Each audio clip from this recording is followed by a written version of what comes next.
Salut et bienvenue dans Cinéra Meuf, le podcast qui parle de films cultes et de films classiques à travers un regard féministe.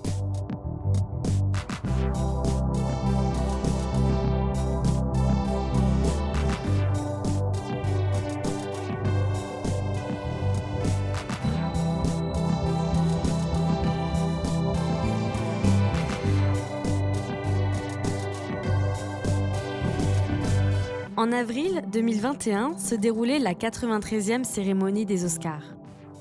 Chloé Zhao remporte l'Oscar de la meilleure réalisation pour Nomadland, lui-même sacré meilleur film. Un road movie dramatique, avec en tête d'affiche l'actrice Frances McDormand, elle aussi récompensée en tant que meilleure actrice. Le film dépeint le quotidien de Fern, une femme qui décide de prendre la route au sein des grands espaces de l'Ouest américain pour y vivre en tant que nomade et s'affranchir ainsi des standards de la société. C'est donc l'occasion pour moi de vous faire découvrir ou redécouvrir un classique du road movie féminin. Le tout premier en fait. Et ce film, c'est Thelma et Louise, réalisé par Ridley Scott en 1991. Avant toute chose, je tiens à préciser que dans ce podcast, on va rentrer dans l'analyse. Et donc je vous suggère de vite le voir, déjà parce que c'est un film beaucoup trop cool, mais aussi parce que sinon je risque de vous spoiler des passages. Ce qui m'intéresse, moi, avec ce film, c'est surtout les réactions disproportionnées qu'il a suscitées à sa sortie. Et je pense que c'est ce qui a contribué à l'ériger en rang de film culte. En effet, il s'agit du premier road movie qui met en scène deux personnages principaux féminins. Et je pense que voir ainsi deux femmes prendre les armes et se rebeller contre l'ordre établi, c'était pas rien. Dans cet épisode, on va donc s'intéresser à cette œuvre et comprendre en quoi son entrée dans les salles obscures a contribué à bousculer les mentalités américaines. On va aussi répondre aux critiques misogynes qui ont été faites et analyser les messages féministes que porte le film. Vous êtes prêts ? C'est parti pour une lecture Cinéra Meuf.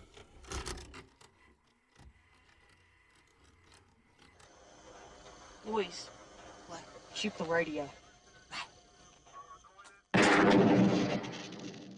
Thelma et Louise, c'est l'histoire de deux amies qui se languissent profondément de leur quotidien et qui partent sur la route entre copines pour s'offrir un week-end loin de toutes leurs galères. Sauf qu'elles vont vivre en chemin un drame qui va bouleverser leur virée et les pousser à s'enfuir au Mexique. Le film, c'est donc deux nanas qui cassent les codes de la société au nom de la liberté et de la sororité. Il a été très cathartique au sens où il a permis à l'audience féminine de fantasmer une réalité où elles peuvent accéder aux mêmes désirs que les hommes.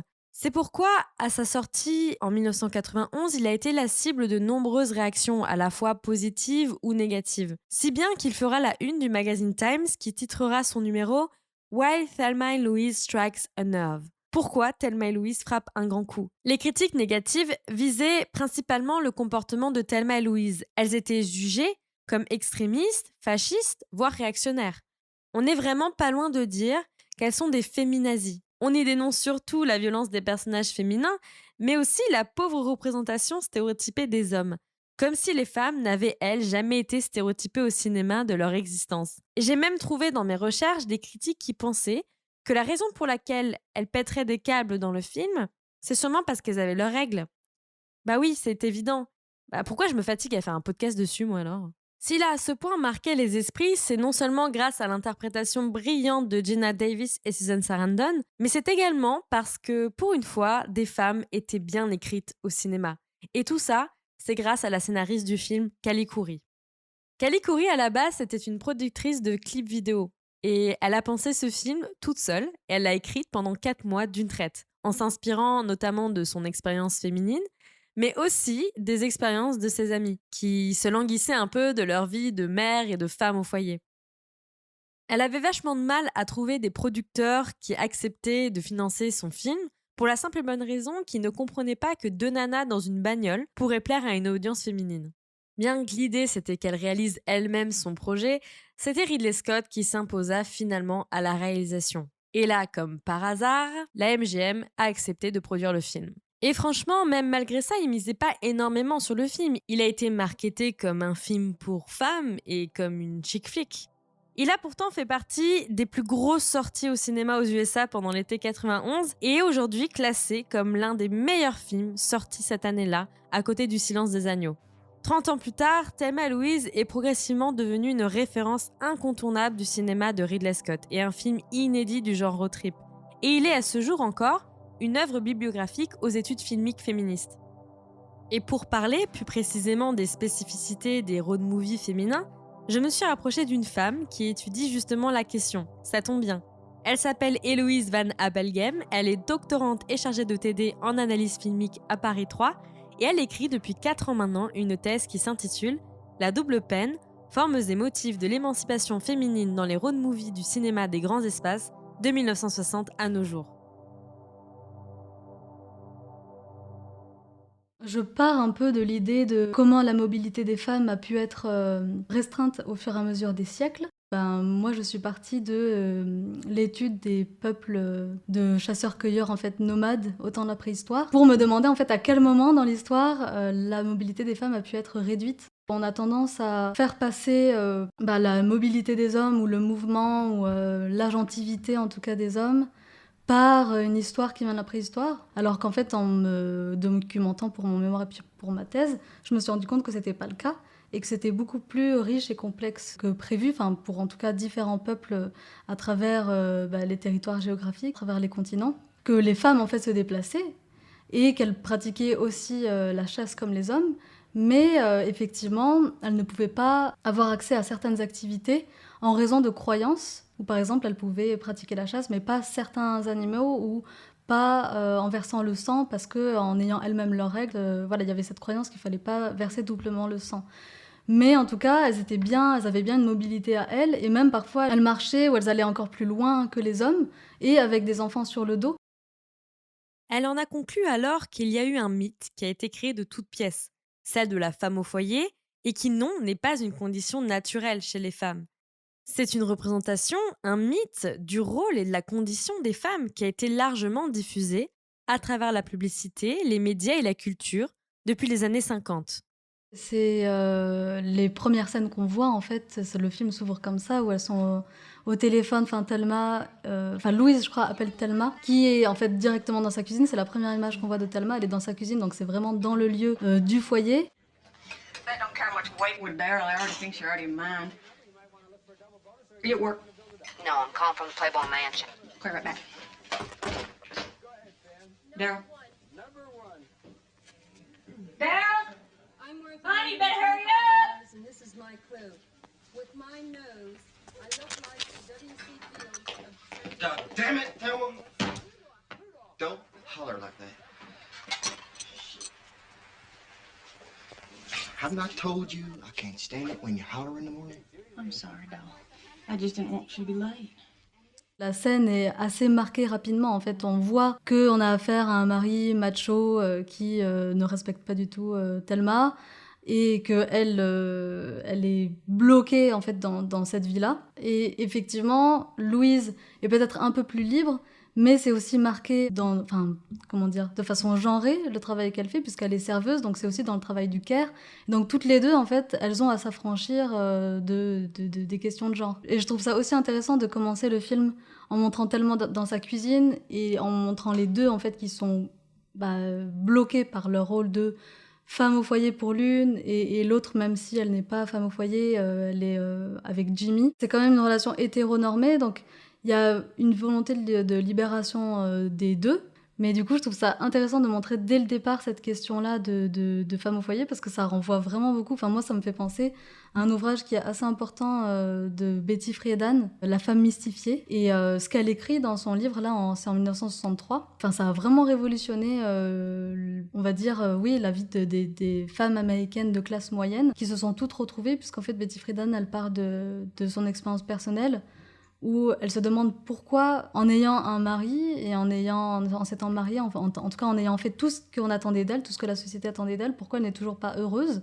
Et en fait, elle part interviewer justement dans tous les États-Unis plein de femmes pour savoir quelle est leur condition en tant que femme au foyer. Du coup, elle développe cette idée qu'elle appelle en fait le problème qui n'a pas de nom. Enfin, elle parle de la ménagère insatisfaite, et du fait que, la ménagère américaine des années 60 n'est pas heureuse, et que ça va même jusqu'à développer certaines pathologies, et parfois jusqu'à la dépression et au suicide, parce qu'elles se sont toutes oubliées. Elles ont mis au premier plan le rôle de leur conjoint, et donc elles se sont oubliées sur le plan professionnel, elles ont abandonné leurs études et elles ont tout de suite eu des enfants. Elles sont là toute la journée à être entourées de plein d'objets électroménagers de dernier cri, et en fait, ça la rend pas heureuse. Et je trouve que le film Thelma Louise reprend vraiment cette idée de ce problème qui n'a pas de nom et de la ménagère insatisfaite qui va justement essayer d'échapper à ce destin-là en prenant la route.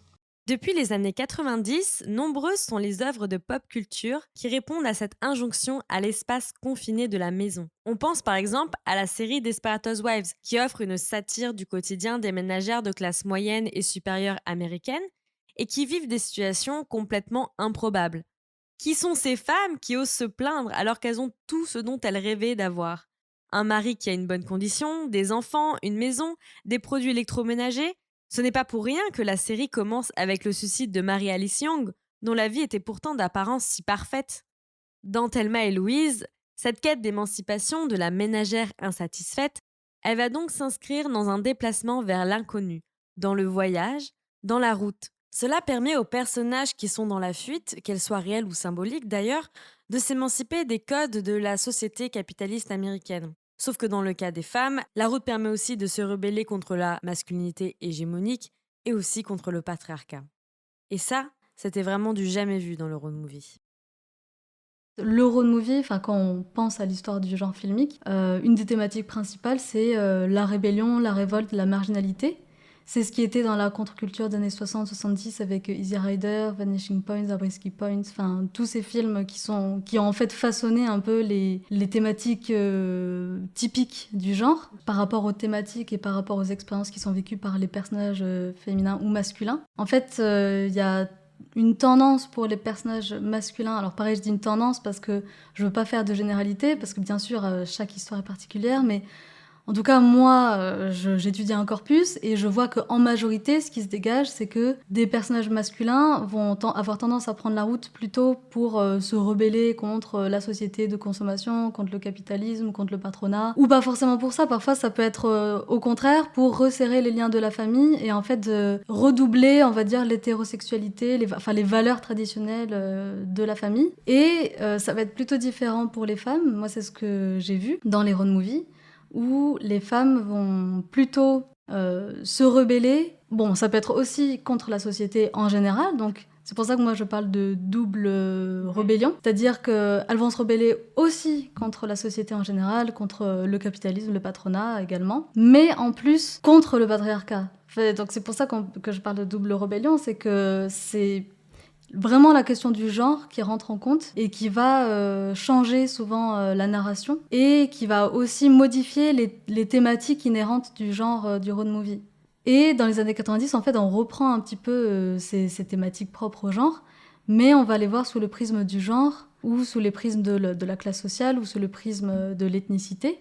Donc les femmes qui vont prendre la route, elles vont chercher à s'émanciper du patriarcat, mais on va avoir aussi une vague de films. Par exemple, on a My Own Private Idaho, où c'est un duo en fait d'hommes gays qui est sur la route. Il y a aussi The Living End avec de Greg Araki, qui d'ailleurs à sa sortie a été appelé dans la presse comme le Thelma et Louise gay. Et voilà, on a plusieurs films qui prennent des questions comme ça, la question de la minorité, en le mettant dans le road movie. C'est le genre idéal pour les personnages de marginaux, ou les personnages en tout cas considérés comme en marge ou qui sortent des normes. Et la norme, bah forcément, c'est le patriarcat ou l'hétérosexualité ou la blanchité. Donc ça va être des personnages qui vont sortir des normes et qui vont prendre la route justement pour se libérer de ça. Et souvent, ce qui va revenir aussi, c'est que sur leur route, dans leur chemin d'émancipation, que ce soit des personnages féminins, de la communauté LGBT ou bien des Afro-Américains, ils vont aussi sur la route se confronter en fait à la question du sexisme, du racisme ou de l'homophobie. Et donc le voyage physique, à chaque fois il est redoublé du voyage intérieur et en particulier du fait de se confronter à des obstacles qui permettent de voir, parce que c'est un genre plutôt américain, donc qui permettent de voir l'Amérique sous toutes ses coutures et y compris avec les questions de la classe, du genre, de l'ethnicité, etc.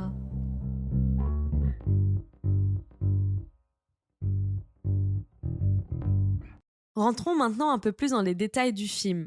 Le drame qui va arriver et qui va être le point de départ de leur cavale au Mexique va survenir dans une séquence où Thelma et Louise décident de faire une pause sur leur trajet et de boire un coup dans un drive-in. Elles vont faire la rencontre d'Arlan, un habitué du coin qui va draguer Thelma, qui va la faire boire et la faire danser jusqu'à abuser d'elle sur le parking de la boîte de nuit. Cette séquence est super intéressante quand on y prête attention et elle est d'ailleurs analysée par Iris Bray dans son ouvrage Le regard féminin, une révolution à l'écran, paru en février 2020. Elle y explique qu'on y voit Louise souffler sa fumée de cigarette en direction du regard de Harlan, ce qui va l'aveugler quelques secondes. C'est le premier avertissement contre le regard masculin. I don't mean to be rude, but I got something I gotta talk to my friend about in private. No, I understand. I didn't mean to bother you. It's just hard not to notice two such pretty ladies as yourselves. You better dance with me before you leave, or I will never forgive you. Sure, that'd be fun. Jeez, Louise, that wasn't very nice. Can't you tell when somebody's hitting on you? Oh, so what if he was? It's all your years of waiting tables has made you jaded, that's all. Maybe. Well, just relax, will you? Finalement, lorsqu'il va tenter de violer Thelma sur le parking, Louise va s'interposer, elle va le menacer avec son pistolet une fois, et après qu'il ait insulté de salope, elle va l'abattre. Iris Bray en conclut que cela signifie qu'elle fait disparaître le male gaze. Elle dit, je cite, « Jusqu'au bout, le regard féminin sera libérateur. » Bitch! I should have gone ahead and fucked her. What did you say? I said, suck my cock.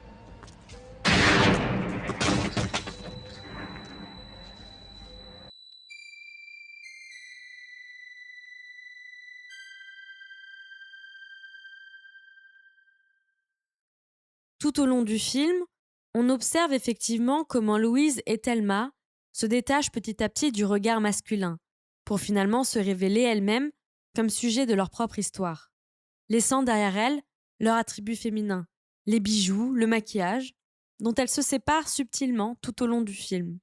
Il y a un passage notamment où on voit Louise donner ses bijoux à un vieillard, comme pour signifier qu'elle laisse cette injonction à l'ancien monde. Héloïse Van Appelgem s'est aussi intéressée au regard féminin et elle a essayé de comprendre comment il s'articule dans le film. Elle s'est notamment appuyée sur un article écrit par la chercheuse Brenda Cooper en 2009 et qui s'intitule « Chick Flick as Feminist Text, The Appropriation of the Male Gaze in Thelma and Louise ». Là, on parle comme stratégie de résistance. Alors, le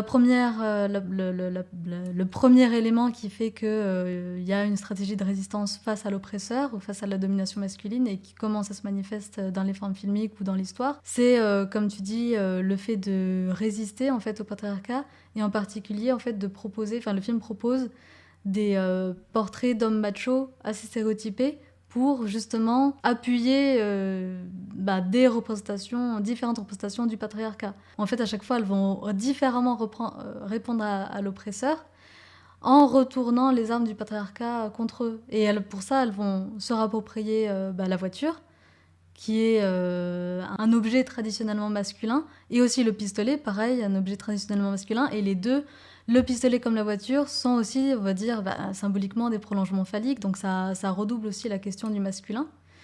Et aussi la voiture, je trouve ça important parce que, en particulier dans Thelma et Louise et dans les autres road movies féminins, c'est assez symbolique de la prise de pouvoir, la voiture, parce qu'il y a une expression en anglais qui dit to be in the driver's seat, c'est-à-dire être sur le siège du conducteur, et ça peut vouloir dire aussi être aux commandes. Et là, c'est exactement ça. Dans Thelma et Louise, en fait, elles sont aux commandes de leur vie. Elles reprennent possession de leur corps après une tentative de viol pour Thelma. Et Louise, on comprend aussi dans la narration qu'elle a elle-même été victime de viol et que donc, en se vengeant sur Harlan, c'est comme si elle se rappropriait elle-même son corps. Donc il y a une réappropriation des grands espaces occupés par les hommes, du corps, de leur désir féminin. Le fait de conduire, en fait, c'est une prise de possession par la route, par la mobilité, par la voiture. Et par exemple, Thelma, justement, entre le début et la fin du film, elle était plutôt sur le siège passager et elle va passer sur le siège conducteur où elle était en admiration devant Louise, où elle dit à un moment donné « je suis Louise » en fumant. Et à la fin, c'est elle qui est complètement, une capacité d'agir beaucoup plus évoluée qu'au début du film. Et elles se retrouvent à égalité toutes les deux, à être émancipées en tout cas par rapport au début. Le deuxième élément, c'est le fait de, à l'opposé, proposer aussi des portraits d'hommes objets pour en fait montrer le désir féminin. Et ça, c'est avec Brad Pitt en fait, qui aide en fait Thelma à dépasser son statut de victime, puisqu'elle a été victime d'une tentative de viol, et elle est traumatisée, mais Didi en fait va l'aider à dépasser le trauma et à connaître pour la première fois la jouissance féminine, puisque ça aussi, à un moment donné, c'est dit dans le film. Elles ont une conversation le lendemain de la nuit de Thelma avec Didi. Louise, elle dit, je crois, enfin en anglais, elle dit I'm so happy for you, you finally get laid properly, c'est-à-dire tu t'es enfin fait baiser correctement. La séquence de la nuit d'amour entre Jide et Thelma est intéressante. On voit la caméra s'attarder beaucoup sur le corps de Brad Pitt, faisant de lui le véritable objet sexuel de la scène. C'est comme ça que s'opère le male gaze d'habitude. Et d'ailleurs, c'est pas pour rien que le nom de son personnage soit les initiales Jide, comme James Dean, une sorte de figure mythique de Hollywood, du jeune acteur sexy et rebelle. Et c'est cette scène en particulier qui fit connaître Brad Pitt comme un sex symbole. Et c'est ce rôle, globalement, qui va propulser sa carrière. Non seulement Thelma se servira de Jide pour atteindre la jouissance féminine, mais elle va aussi apprendre de lui et l'imiter. Elle va se servir de ce qu'elle sait de son assurance, sa prestance, son charisme, pour braquer une station-service et devenir une vraie hors-la-loi. C'est peut-être un parti pris féministe de la scénariste d'estimer que pour atteindre l'égalité, cela doit signifier faire comme les hommes.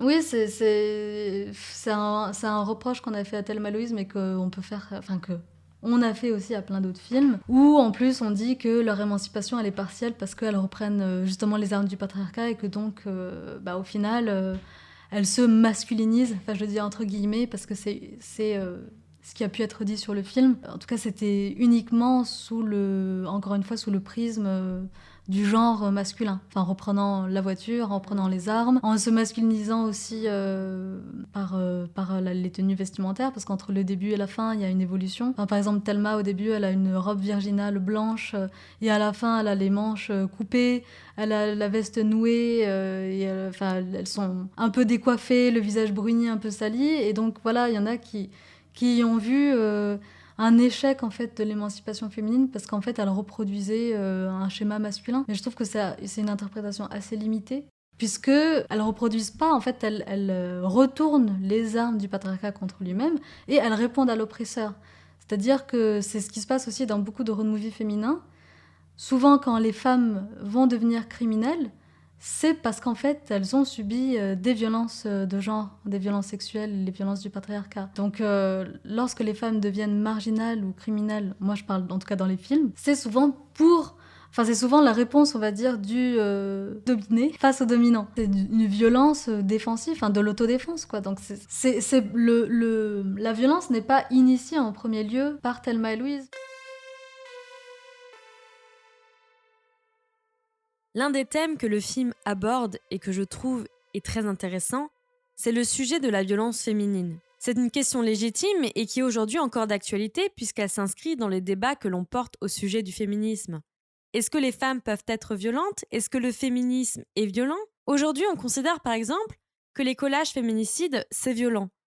Et je ne compte pas le nombre d'hommes dans ma vie qui m'ont dit qu'ils se sentaient agressés par ces collages. Et c'est un comble quand on pense que la véritable violence, c'est les actes qui sont dénoncés et l'inaction de l'État.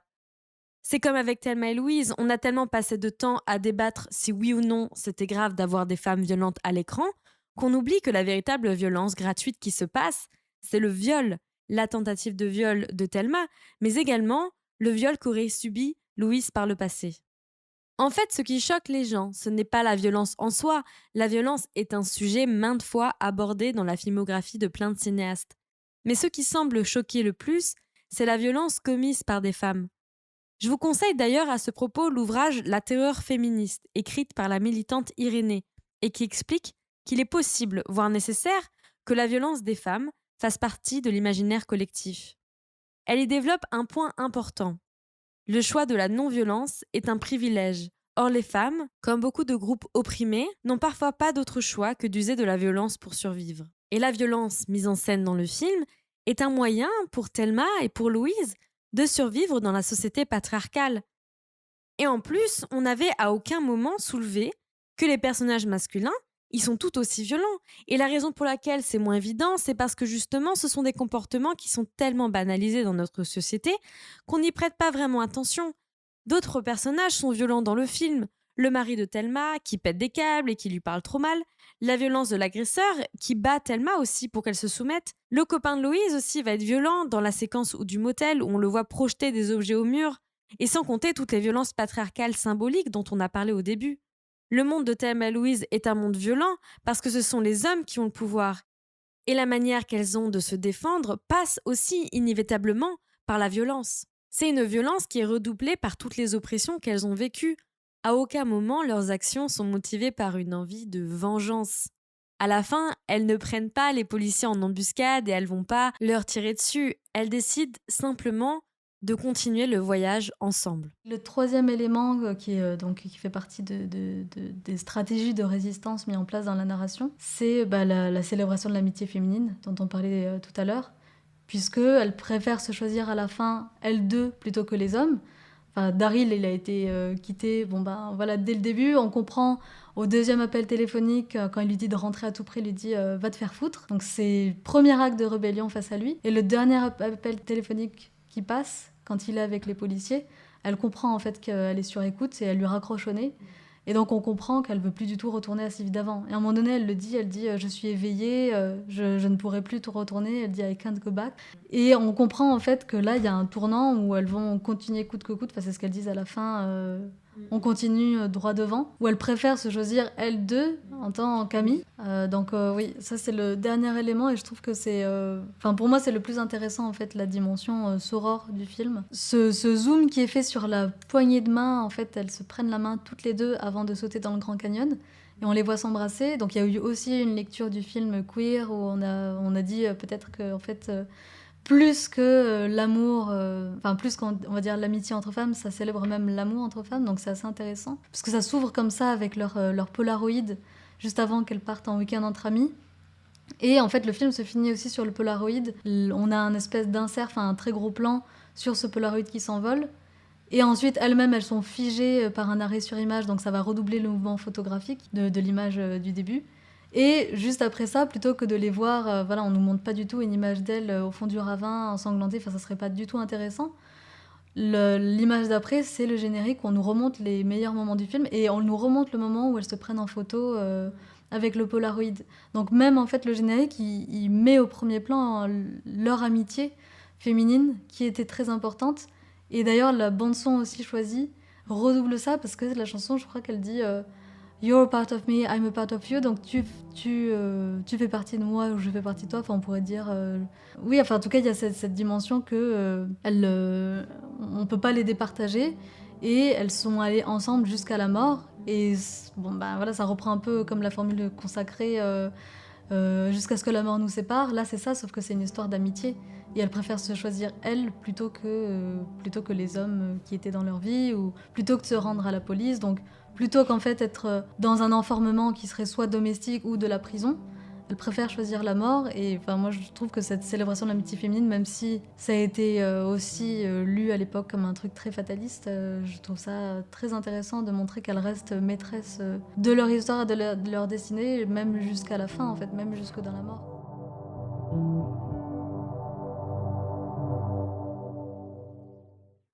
Okay, then listen. Let's not get caught. What are you talking about? Let's keep going. What do you mean? Go.